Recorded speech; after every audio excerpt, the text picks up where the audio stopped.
হোলি উপলক্ষে আমার মেয়ে কিন্তু 2-3টে ডান্স প্রোগ্রাম করেছে। তো সব ডান্স প্রোগ্রামেই কিন্তু তাকে রেডি করতে হয়, তো কোনোবার সেরকমভাবে ভিডিও করা হয় না। তো এইবার ভাবলাম যে তোমাদের সঙ্গে একটু শেয়ার করি যে কিভাবে আমার মেয়েকে প্রত্যেকবারে কোনো প্রোগ্রামের জন্য তৈরি করি। তো প্রথমে তো চুলটা বেঁধে নিলাম। চুলের অনেক রকম বাঁধাই থাকে, কোনোবারে রোল করতে হয়, কোনোবারে এইবারে যেমন স্যার এরকম বলেছিল তো আমরা এরকমভাবে চুল বেঁধেছিলাম। তো ওটা তোমার করার পরে মুখের মেকআপটা শুরু করে দিয়েছিলাম। প্রথমেই মুখটাতে তোমার একটু ময়েশ্চারাইজার দিয়ে, তারপরে ফাউন্ডেশন দিয়ে, মানে একদম হেভি কিছু মেকআপ রাখি না, যেহেতু বাচ্চা মানুষ খুব একটা বেশি মেকআপের উপর যায় না।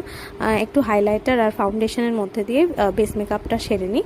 তারপরে হচ্ছে আই মেকআপটা করলাম। আই মেকআপে তোমার আই শ্যাডো আর সুন্দর করে আই মেকআপটা করতে হয়। আইটা যত সুন্দর দেখতে লাগবে মেকআপটা কিন্তু তত বেশি মানে ফ্ললেস লাগে। তো আইটা একটুখানি মানে এবার রবীন্দ্র নৃত্য করলে একটু আলাদা হয়, আর ভারতনাট্যমের জন্য আইটা কিন্তু একটু আলাদা হয়। তো দেখো মেকআপটা ডান হওয়ার পর শাড়িটা পরিয়ে দিয়েছি। শাড়ি পরানো কিন্তু ভীষণই ঝামেলার কাজ, কারণ বড় বড় শাড়ি আর মানুষগুলো ছোট, তাই এই শাড়িগুলো কিন্তু ভীষণ বড় হয়। তাই এগুলো পরিয়ে নেওয়া কিন্তু ভীষণ চাপের কাজই হয়ে যায় সবার জন্যই। কিন্তু যাই হোক, পরিয়ে পরিয়ে একটা অভ্যাস হয়ে গেছে।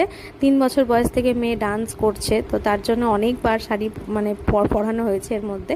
তো দেখো সব কিছু রেডি করে উত্তরীয় দিয়ে তৈরি করে একদম ফিনিশিং লুকটা তোমাদের সঙ্গে শেয়ার করে নিলাম। কেমন লাগছে একটু কিন্তু কমেন্টসে জানিও। ঠিক আছে, এই প্রোগ্রামটা ছিল আমাদের।